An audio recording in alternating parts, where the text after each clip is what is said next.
with me is... Hi, Betty Patrice Cullors, co-founder of Black Lives Matter. And also...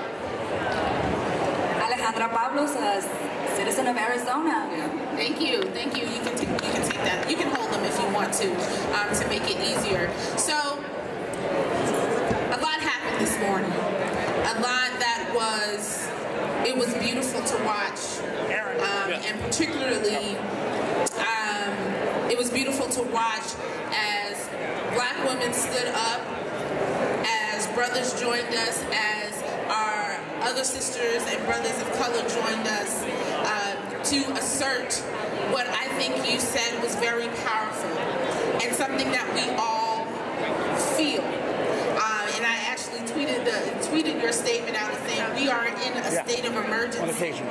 And if you don't feel that state of emergency, then you are not human. Talk to us about not only that feeling, not only the disruption that was done this morning, but why it was important to do it in this space.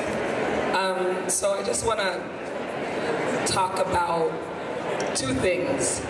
One, I want to talk about all the progressives, in particular white progressives that are here at Netroots Nation that have tweeted at me saying that the protesters should be kicked out, have tweeted at me saying that we need babysitters. So we are supposed to be at a progressive conference, and this is the sort of disdain that we're facing. So imagine if we're not at a progressive conference, which is generally not the rest of America, what Black folks and what brown folks are facing on a daily basis. So today's action was minor. We're going into 2016, and we hope that every elected official feels the pain and the rage of our communities, and they're able to be humble enough to hold the tension. I don't believe the current elected, I don't believe Senator Bernie Sanders, and I don't believe O'Malley was actually humble enough today. They should have told the Netroots Nation organizers, hold on, let's let these people speak. Let's give them the microphone over. I want to thank Jose Antonio Vargas for actually holding it down for us today, for being the liaison. But once again, if you want our vote, if you want to actually win us over, you are going to have to do way more work. Way more work. Thank you. And sister, tell me your name again. Alejandra. Alejandra. Can you, you said you are a citizen of, everybody's a citizen in my book. Exactly. But that you're here in Arizona. Talk to me about what, besides Netroots being physically here in this space in Phoenix, Arizona, what are we also missing in this conversation, having been here for the last couple of days? I guess what we're really missing is, first of all, I just want to let everybody know that by no means am I one of the main advocates for what's going on here with undocumented people. I speak for myself. I was detained by immigration. I was a permanent resident, just so everybody knows. My parents are U.S. citizens, and something happened when all of a sudden ICE came to get me one day, and I was detained, and I went to an immigration detention center for almost 2 years, okay? So I've been home for 2 years now, and I joined a bunch of people that have been doing a lot of work for the undocumented families, the undocumented segment that we have here, so by no means should I be the one up here, but sometimes you just gotta step up, right? And I just wanted to tell my story. There's a lot of shame that comes with it, but it's not okay what happened. It is not okay for them to take my papers away. It's not okay for them to tell me that I have to leave the only country I've ever lived in. I've been here since I was 6 months, so just to give you a little disclaimer, and I'm sorry to take up the time, but I definitely feel like when we talk about undocumented people, we talk about deportation, people don't know that permanent residents are being deported for non-violent, non-aggressive crimes. And that was me. My parents have been U.S. citizens since I was 14 years old, but they say it doesn't matter. They say I can't derive citizenship from my parents, so now I should leave the country. And no, I'm not going anywhere, right? So we're missing the fact that a lot of people don't know all these loopholes in it's a broken, racist immigration system. So voices like myself need to speak up more, and people need to know that people who have status are still getting deported for drug possessions, maybe paraphernalia, small misdemeanors that people don't even do jail time for. So that's what I feel like needs to be brought up to the table more. Policy, definitely changing those policies and getting racist people out of ICE, out of jails, out of police workforce. So that's definitely what I feel that needs to be put on the table. Thank you so much for that. So, Patrice, I want to talk a little further. Being in this progressive space, and something that we mentioned, the irony of talking about we need a political revolution, and at the same time trying to silence or not hear from the voices who are actually trying to get others to pay attention to the revolution that's happening in front of them among people of color. What specifically, and the questions and asking in terms of what do you believe that presidential candidates should be discussing at this current time in this space to keep our issues in front of them? What do they need to respond to? So I just want to be clear. Did Senator Bernie Sanders walk off stage? Or did it just, we closed it out, right? I believe it was closed out. But closed out early? Yes. Okay. So that's kind of walking off stage. You couldn't take 15 more minutes of the heat. So I think we need, in this time period, we need elected officials who are going to be bold and courageous. Like the people who are keeping them accountable, right? To do actions like we did today takes courage. To continue to put our bodies on the line takes courage. We need elected officials who will also be bold and courageous. So I want to start off with that. We need elected officials who are going to talk about race. We're going to talk about racial injustice and not just center everything on economics. We need elected officials who will talk about gender and talk about the transgender community, and specifically folks who are most vulnerable, most marginalized, Black trans women, undocumented trans women. We need those conversations. We need to feel like we're not being sold something. We need to feel like there's original ideas and that they're actually coming from the people who are bringing them. And I'll say some specific things. We have to talk about the 2.3 million people who are in U.S. jails and prisons. What are we going to do about that?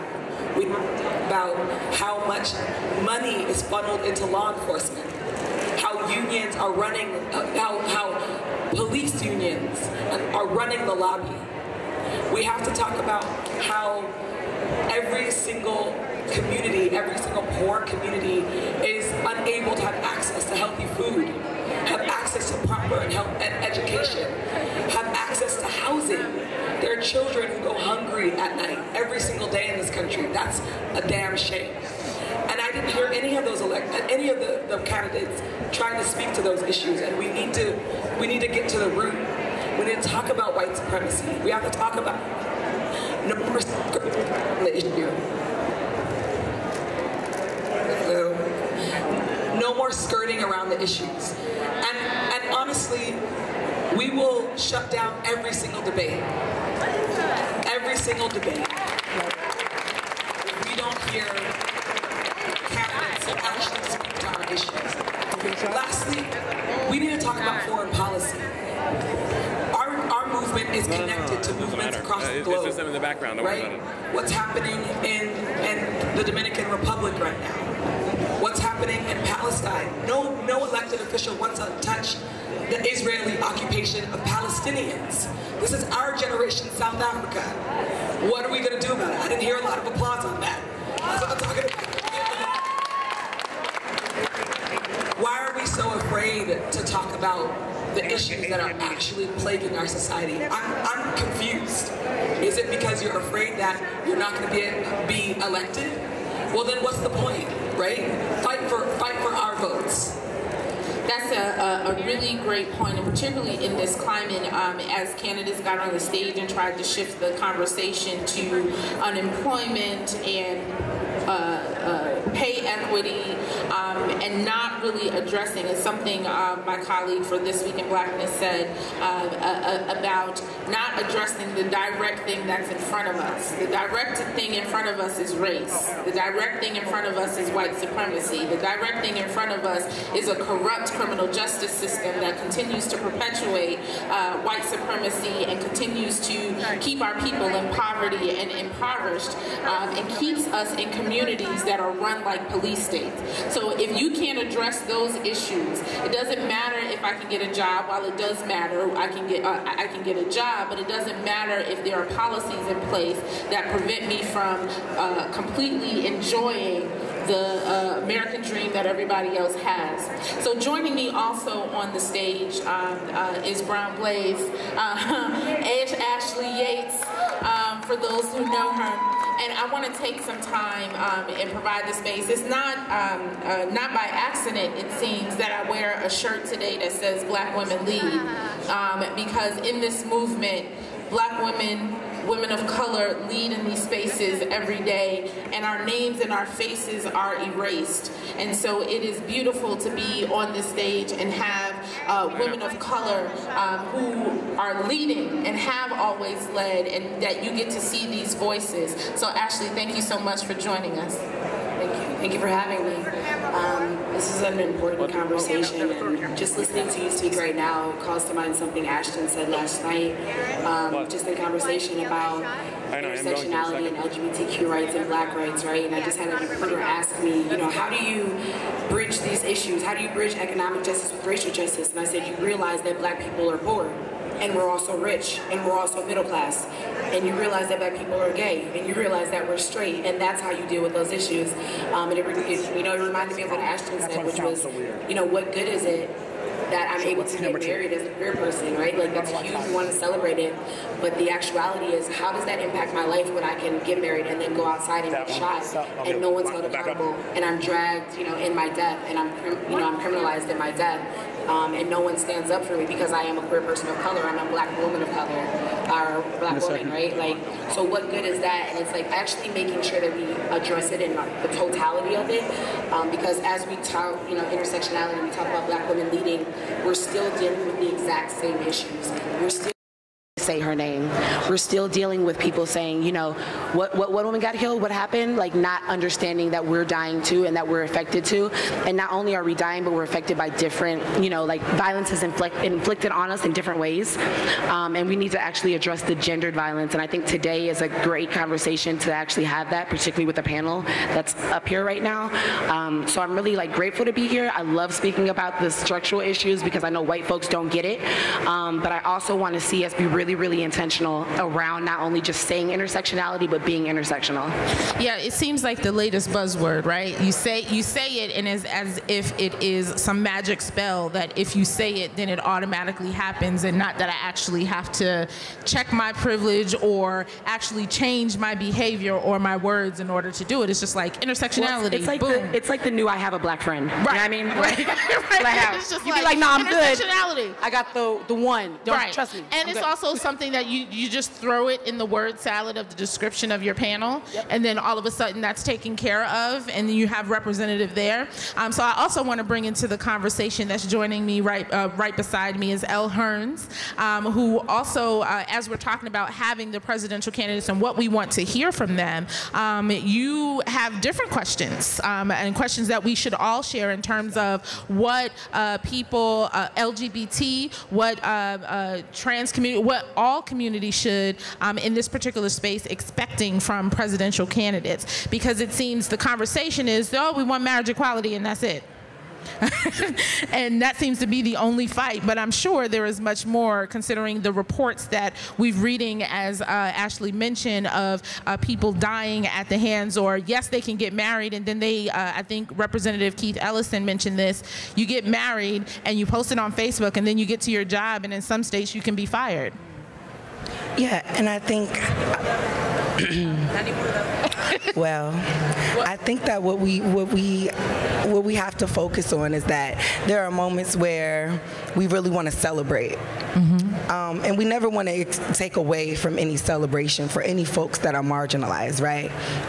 However, some of us can't celebrate, and that's just the reality. And I think that what we've seen is trans issues come to the surface. It's on everyone's tongue, but people still don't really know how to honor trans folks' lives, and specifically Black trans folks and people of color. There's still a space that actually has been created that no one is honoring. And so what folks want credit for, Black trans folks have been doing since forever. So what I'm expecting and wanting from presidential candidates is to actually speak the names of those folks who have been doing that work and stop taking credit for a gender-neutral bathroom in the White House, because that actually didn't save anybody's life.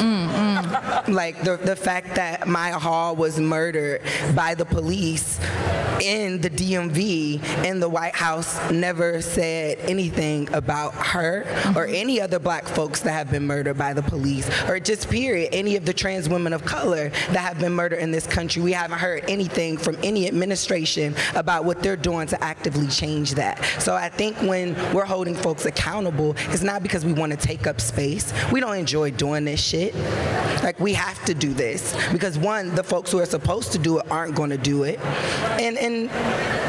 And just to be really, really frank, I'm tired of us celebrating. I have nothing to celebrate. And I think that when folks do get something to celebrate, they should always be mindful of that.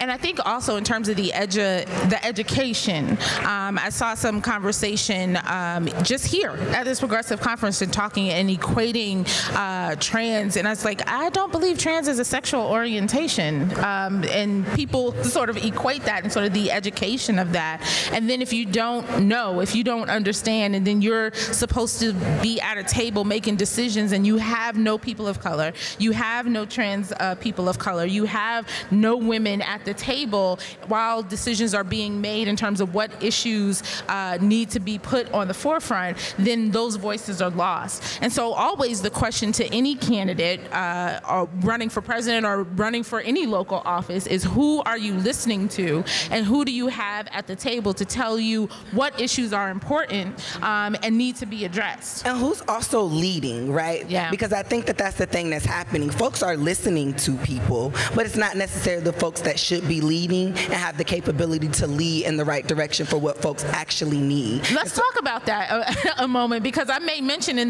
the beginning of this part about Black women's voices in general and women's voices in general. But in our movement, and you know, I'm not using progressive as if that's the end-all be-all in terms of the terminology of this space, but in our movement in general for recognition and for our very lives, let's talk a bit about who's up front and leading and how our voices are often stifled because of that. This is another conversation we were having last night. I find in the work that I do, right, like in this work, I find that the folks who are actually experiencing the most amount of pressure and the most amount of violence and the most amount of like real responsibility are also the folks who are holding people, you know, in a really like loving and tender way. We're also the people who adhere to, you know, low ego, high impact. So we're constantly checking ourselves. We're constantly checking our privilege, you know, so that includes like the cis men that are, you know, doing this work with the Black women. Like they're constantly checking their male privilege. Myself as a Black cis woman, I'm constantly checking that privilege, right? And I think when you take that model, we all win, because what happens is we do put the people that need to be at the front leading us, right? So if I'm checking in with myself and I'm like, as a cis woman, I've been out there too much, or I'm, you know, taking up too much space, I'm going to offer that space to someone else who isn't as heard, right? And that's like, there's nothing that can come out of that but positivity. But I do find that consistently it's Black women, you know, it's queer folks that are doing that, and a lot of other folks do not adhere to that policy. It's more so about what my voice is saying, and everybody else that, you know, takes that approach is about collectivity, and that's what we need for that to actually win. I think, yes, you can clap. You can clap. Yeah, make as much noise as you want to, right?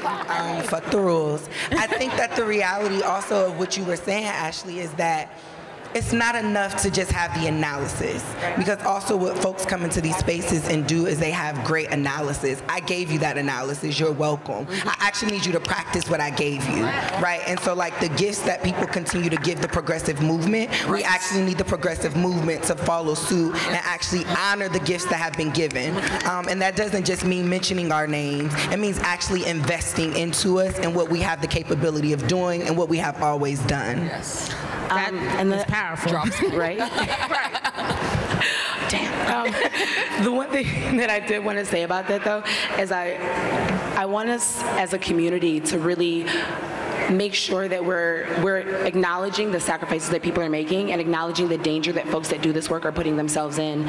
So at the same time that we're putting Black trans women up to speak and be the authorities of their own experiences, we need to make sure that we have their back when that backlash comes. The same way that we're saying, no, you cannot desecrate Sandy Bland in death and call her an angry Black woman, we need to do that for our Black women that are alive and fighting today and getting called that and experiencing that. So I just want to raise that and make sure that, like, while we're applauding and saying support Black women voices, that goes beyond just making sure we're heard. It goes beyond, it actually lends to support, and that has to happen. And that's really important just from an organizer standpoint in general, because we like to build the celebrity version of our organizers, right? And then it becomes, you know, well, I stood in pictures with them, and yeah, I support you, I retweet everything they say, and I'm going to show up, but when we need you to show up at court cases because they've been arrested, and they need bail money, and they need someone to show up to vouch for them, and we need to make sure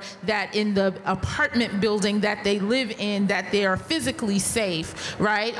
Those things all come together in terms of protecting those who are putting their lives on the line by putting their faces and their names out there as being a part and leaders of a movement. Yeah, because I think what's really important, people see you on the stage, right? I have a microphone. This microphone means shit. It doesn't mean a thing, because I could leave out of here and still be murdered because I'm a Black trans woman. So what's really important for me is folks to honor that and to know that every time I'm in a space, the potential for me not to be here again exists. So let's talk a bit. We have some questions in the audience, and I'm going to allow for you guys. Now, those of you who don't know me and have never seen me moderate something before, let me prep you now, baby. If you have a question for the sisters on the panel that you would like for us to ask, then we can do that.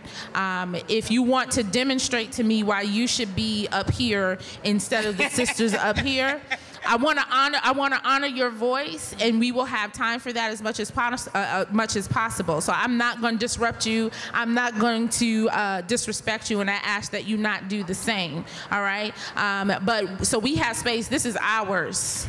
This is ours, right? So we have space to hear from voices that we want to hear from. Okay. So if you have questions, I saw some hands. Then lift them up, and we will have the sisters respond.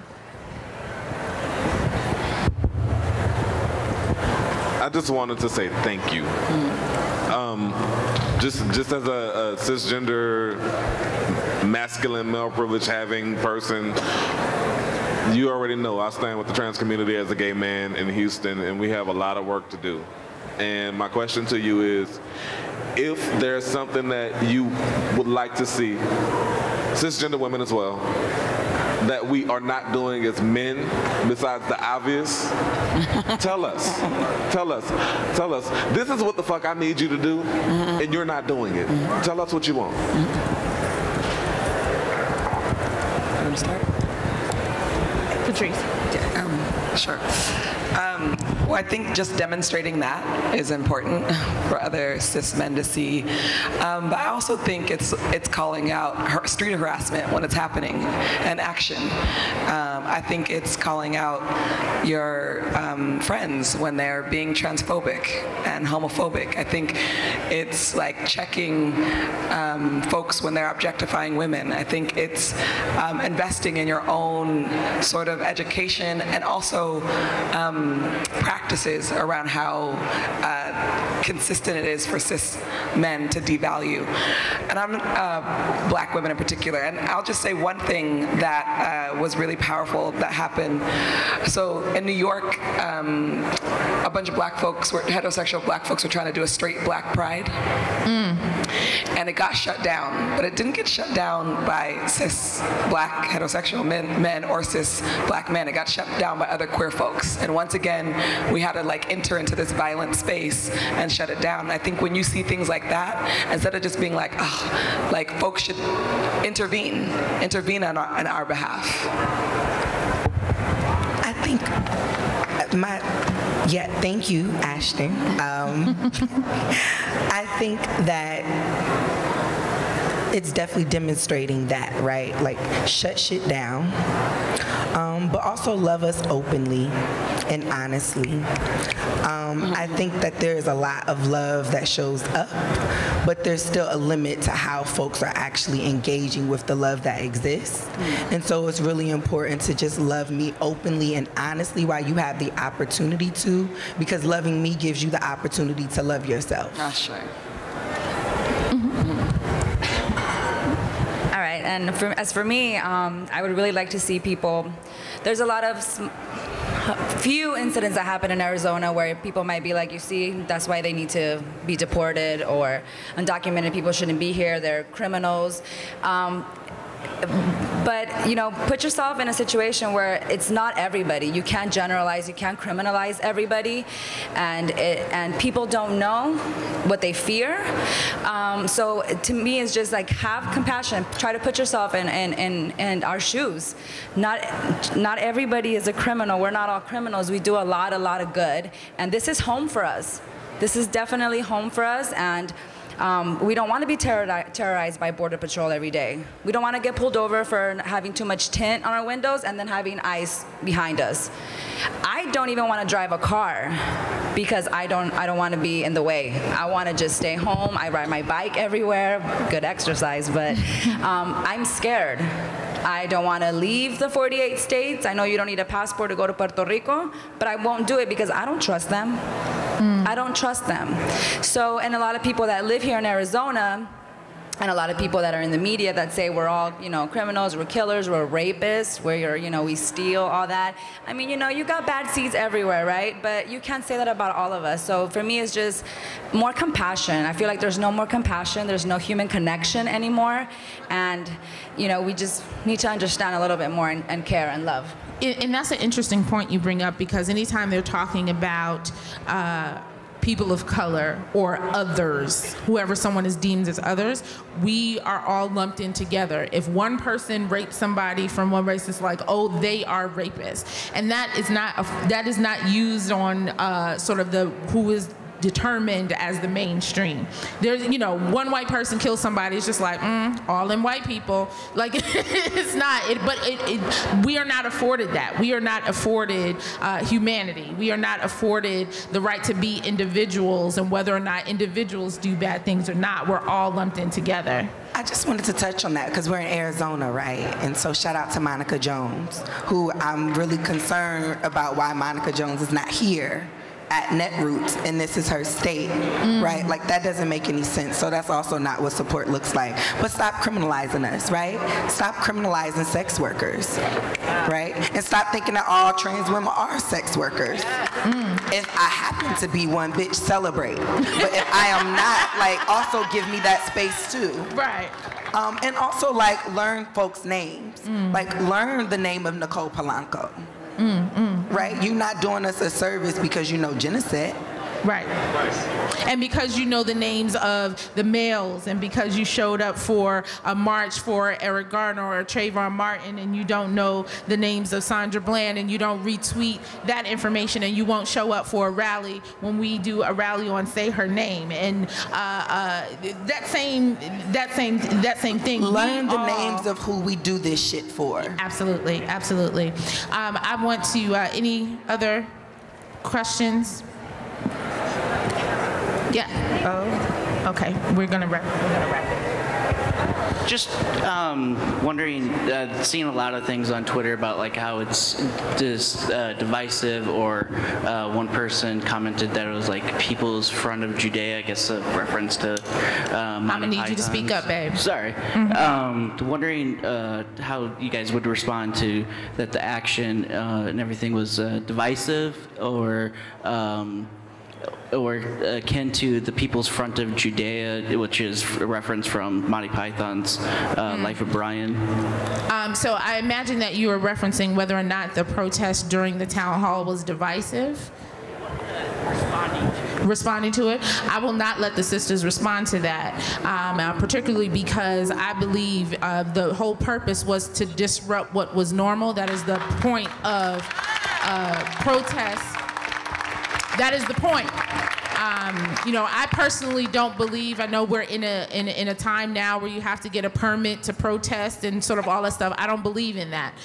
The purpose is to disrupt what's normal. And so if somebody feels divided or divisive, then they've put themselves on another side that we don't need them on our side in the first place. So I won't even dishonor the sisters by asking them to respond to that. So thank you so much, sisters, for, I know you have to leave and continue to go on. I want to thank you for occupying this space with me on the stage to continue the conversation, to continue the work, and I'll make sure that y'all have my information. You need me to show up somewhere, I got 5 on it on the bail money. You know, whatever needs to be done. Somebody needs some chicken to get from one place to another, you know, whatever need be. But I say that because we have to meet wherever we are in terms of being able to help. And so if your retweet helps, if your phone call to a governor, to a prosecutor's office to get someone out of jail or to get someone released, all of that information, when you see the actions and asking people to do something, if these sisters tweet and say, we need you to call X, if they say we need you to show up here and you are physically remotely in that place, then that is what we need you to do to continue this work. I'm sure the sisters, if you want to say any final words before we go. All right. Well, thank you very much for joining us for that, and as we shift out and bring others on the stage. Thank you. So now at this time, I want to give space, and only because in watching as the protests and disruption were going on, I want to occupy. We have someone with a mic here. If you still have questions or want to say, as I said, this is our own space. And so we do have a live stream going up. And so if there are other issues that we want to continue to talk about, we have a microphone here that we can continue that conversation. Hey everybody, Black Lives Matter. I'm Dr. Goddess. This is, I think, my 5th or 6th year coming to Netroots. I'm very thankful for the protests. I'm very thankful for the demonstration. I'm thankful for parts of the ways that Netroots handled it. But I wanted to just give a little bit of history because I feel like there's lessons to be learned on both sides. For anybody that has been coming to Netroots Nation for more than this year, there is a protest, there's a demonstration at Netroots Nation every single year. Every single year, there's some other issue that some progressives feel that other progressives need to be more educated on, need to be more engaged in, need to learn more about. So this particular one is nothing new in that regard. So there shouldn't have been people so upset and talking about, was this divisive? Was it divisive years ago when even Jose was a part of demonstrations? Was it divisive when women felt the need to make a demonstration? Was it divisive on any other issue? So don't try to say that it's divisive now that black people want to come, black and brown coalition people want to stand up and support, okay? Now, so other people, for those who have been coming to Netroots Nation and know that there's some type of demonstration and engagement every single year, one, you should have been prepared. Okay, we're going to learn something new this year. I don't know what the issue is going to be. If you didn't know it might be Black Lives Matter, you probably were a little tone deaf on that. But the other aspect aspect of it is, even for those who are demonstrating, for those who are new to Netroots Nation is a progressive space. It's not a perfect progressive space, but no space is either. So even for those who are demonstrating, you also have to know when you won. Because one of the aspects of Netroots Nation is that it is a safer space than normal. Under normal circumstances, Tia would not have been invited on stage to say one word. Other places and other people would have been calling for security so fast, they would have been saying Black Lives Matter and chanting, "Whose side are you on?" as they were taken to jail. That did not happen. And I just want everybody to be reminded that democracy is a little messy. Yes, Bernie was still able to finish. He was a little truncated. He got interrupted, but he was able to finish. Governor O'Malley, you know, he just stepped his foot right up on it, but he was able to finish. And those who demonstrated, they were able to finish. So yes, it was a little messy, but overall, everything was just fine, and we're going to be all right. And everybody just needs to applaud and be happy about this is the way democracy is. Sometimes it's a little messy, but we're going to get it together, and Black Lives Matter. It's urgent in a mug, period.